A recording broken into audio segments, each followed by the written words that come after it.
Could Jhon Duran finally be on the move after a lot of rumors all summer?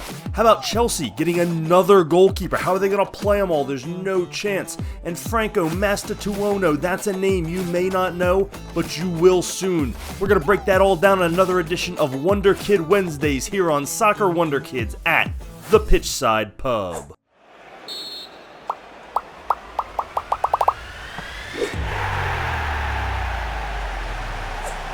There is so much happening in the Wonderkid world right now, we can't possibly fit it all into one video, so we're not going to try. We're going to get a couple out to you this week. For today, we're going to talk about Jhon Duran, the saga going on with him and Aston Villa, Mike Penders, yet another goalkeeper for Chelsea, and Franco Mastantuono, a 16-year-old Argentinian who could be making a big move sometime soon. We're also going to do a whole separate video on Vitor Roque and the ridiculous saga going on with him and Barcelona. It's too much to talk about in this one. And then there's some other news and notes on some lesser-known Wonder Kids that we're going to do another video on later in the week. So make sure you hit that subscribe button for me down below so you can follow all these videos that we're putting out these days. Make sure you get down in that comment section. Let me know what you think about these moves, about these kids, and if you'd like to have them for your club. You can leave some comments on Twitter at Pitchside Pub, and check out the website Pitchside Pub where you can subscribe to our free newsletter. Lost in the shuffle of the incredibly busy offseason that Aston Villa is having as they get ready for a Champions League run on top of a Premier League run, having finished top 4 last year. Lost in the shuffle of all these moves is Jhon Duran, who has only been with the club for 18 months and seems to have caused trouble or drama or controversy almost every step of the way.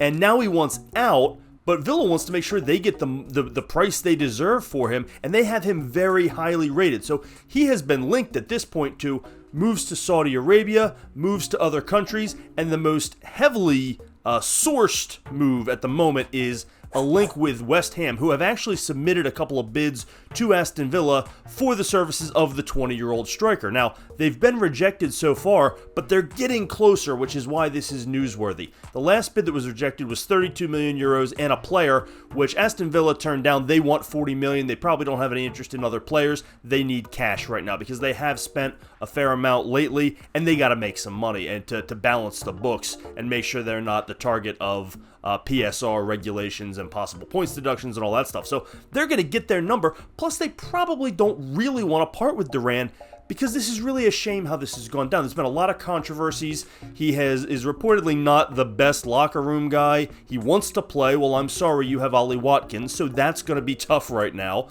There was a recent gesture he made where he made the West Ham Hammers. That's not great when you're being linked to them. So there's been a fair amount of controversy for a guy who just joined the club 18 months ago. He came in July of 23 from the Chicago Fire, of all places. It's not like he's even an American. He's a Colombian national and has made some appearances for the Colombian national team. And he came from the Chicago Fire for 16 million euros, and now Aston Villa wants 40 for his services. And you get a mixed bag of opinions on whether he's worth that, sort of like you got a mixed bag of results on the pitch. You see these glimpses of brilliance from Duran, and you say, that kid's only 20, and he's built like a grown man, and he's had these flashes of brilliance, and so you feel like rating him that highly is sort of accurate. And yet he hasn't really put it all together, and there are some maturity issues and off-the-field stuff that have been a problem, and so maybe that's asking a lot for a player like that. He's also sort of forced Aston Villa's hand. At this point, I'm not sure he can come back to that dressing room, and he's alienated the Aston Villa fan base. And if you're an Aston Villa fan, get down in the comment section and let me know what you think. Do you even want him back, or at this point, is it just get whatever you can for him? The dollars don't even matter. Just get him out of there and take what you can get. Should they have taken 32 at this point because it's close enough?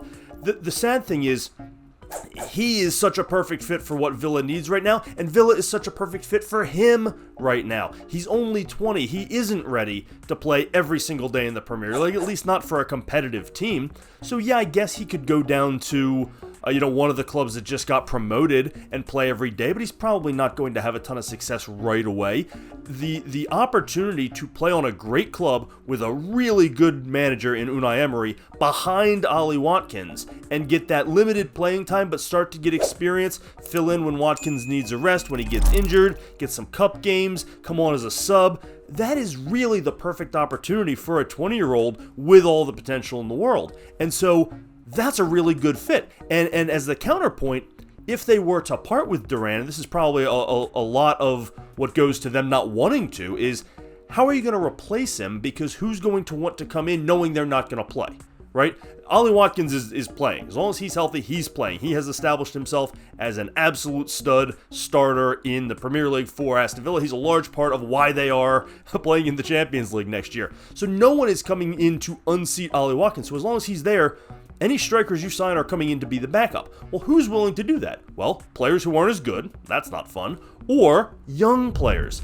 who need some time to develop. 20-year-olds with lots of talent who came from MLS. I mean, he's just such a perfect fit. So it's really a shame for both player and club that it's not working out, but it doesn't seem to be working out. So West Ham is the strongest link. They've got some playing time for him available, and they appear to have the money, and so the two sides just got to get close. If I had to guess, I'd say that's where it ends up going, but Villa's not going to cave. It does not look like they are going to part with Duran for one penny less than they want to, and that is their right and that is their prerogative. But then Unai Emery is going to have some damage control to do, bringing him back in the locker room, because he's alienated some of his teammates, he's alienated the fan base, and he's not going to be the most popular guy in there. So their hand might be forced a little bit, but they do appear to have no interest in letting him go for a discounted price, which means they may have some damage control to do.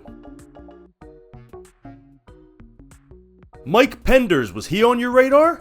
What, you don't follow goalkeepers who make one start for Genk in the Belgian league? Why not? Chelsea does, apparently, because they're offering 20 million euros for his services, and he would make their 7th goalkeeper on the first team roster if he ever actually makes it over to Stamford Bridge, which is highly unlikely. In fact, the deal suggests that he would be loaned back to Genk immediately and spend the year there, and then God knows what happens from there. Chelsea is just so frustrating sometimes, because what are they doing? They're signing players that they have no intention of actually playing at any point. He's not even the first young goalkeeper that they've signed recently. They have signed a keeper in, I think, the last 5 transfer windows. They're just stacking up, and none of them are all that great. A couple of them are young developmental projects. I suppose the philosophy here is let's just get as much in as we can, and we'll see how it pans out. And 20 million euros would make him the most expensive Belgian goalkeeper of all time, which is unbelievable for a player who made one appearance for the first team in the Belgian league ever. That's his resume. One first-team appearance last year. And so he's wildly inexperienced. Now, if he goes back to Genk and he starts every game, and that'll be really good for a young goalkeeper and gain a lot of experience, and if he blows up and has a tremendous year, then that 20 million will look like a steal. And that's probably the business model that they're thinking is, let's roll the dice on all these guys, and if they don't work out, we then sell them or ship them off to Strasbourg, which would probably be his next step, spend a year back in Belgium, then go on loan to Strasbourg, and by the time you're 20, maybe you can be our backup goalkeeper, and then, you work your way up from there. And I guess on paper that works, but at some point you've just got more players than you can possibly keep happy. And that appears to be what's happening here yet again. So, hey, Mike Penders, congratulations. It looks like you're going to be able to say that you are a Chelsea player, except there's still a long, long way between Mike Penders and a Chelsea kit anytime soon. So, really interesting, good young player. It's enough to make you want to watch him and go, let's see what they saw. And so we'll keep an eye on him this year, and I'm sure Chelsea fans will as well. But you're just stacking up goalkeepers. You're going to be able to field an entire starting 11 with just keepers soon if you keep this up. They're going to be spread out all over the continent, getting playing time. And hey, I guess one of them will work out, right? One of them will work out until they get to be the backup, because you then you go spend 100 million on somebody else. That'll be the Chelsea way. So I continue to just sort of throw my hands up when it comes to Chelsea and wonder what they're doing, but it puts a guy like Mike Penders on all of our radars a little bit more than he already was if he was there at all. And whether he ever plays for Chelsea or not, I don't really care, but now we'll be keeping an eye on Mike Penders. And hey, it gives me a reason to watch some Belgian League and some Genk games, so that's always fun. Franco Mastantuono is another name you probably don't know, so we're going to go from Belgium over to Argentina and just span the globe with unknown players. Now, Mastantuono is a guy who might be a little bit more on your radar because he's one of these next big sensations coming up in the Argentinian League, and he's with River Plate, who has just an incredible track record of developing these young talents and selling them on to the European giants, with Julian Alvarez being the most recent crown jewel coming out of that club.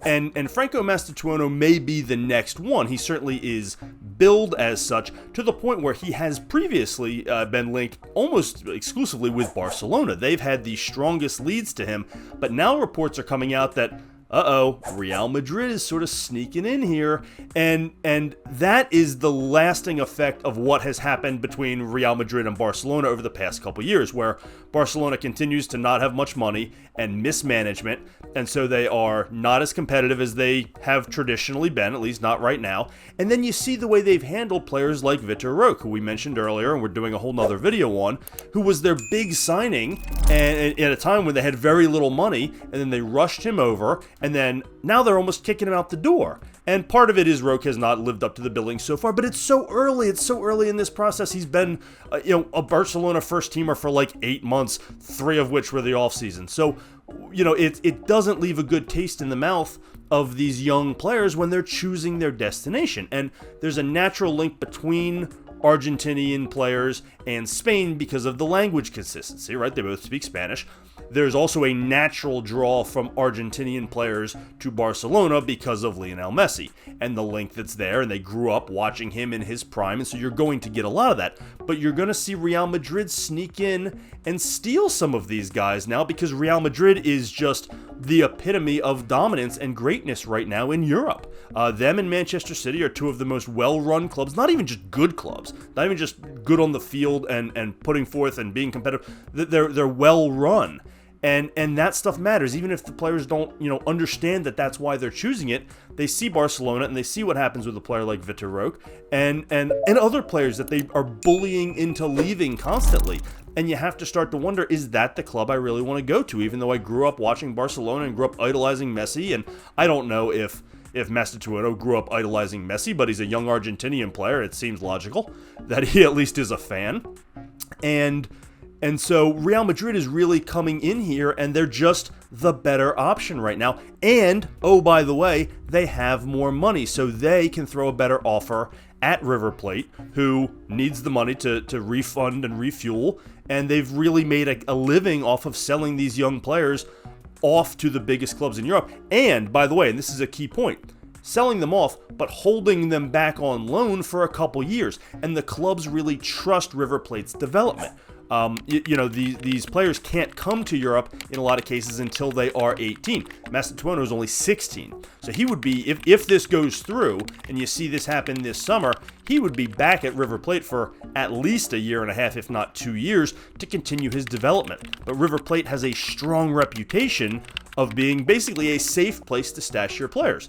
And as these clubs, do the multi-club ownership thing, and certain clubs like Real Madrid can't do that because of their ownership structure, that becomes a safe place to sort of do the same thing and stash your young players and let them develop, because they are a trusted source of developmental structure and skill, and we've seen what comes out of River Plate. So this one's far from over. This is a young player. He's listed as an attacking midfielder primarily, but I don't even worry about that when they're this young, because there's so much development in front of them that you're really just looking for technical skills and ball-playing ability and a natural instinct to the game. And from all accounts, Mastantuono has all of that in spades. He is billed as the next big thing, and it looks like what was thought to be a somewhat foregone conclusion of him going to Barcelona is now Real Madrid entering the picture, and they're going to make a case for it. And frankly, their case is stronger right now than Barcelona's is. What are your thoughts? Do you want Jhon Duran for your team? Do you think Chelsea needs more goalkeepers? I don't care. Just get down in that comment section. Let me know what you think. You can leave some comments on Twitter at PitchsidePub as well.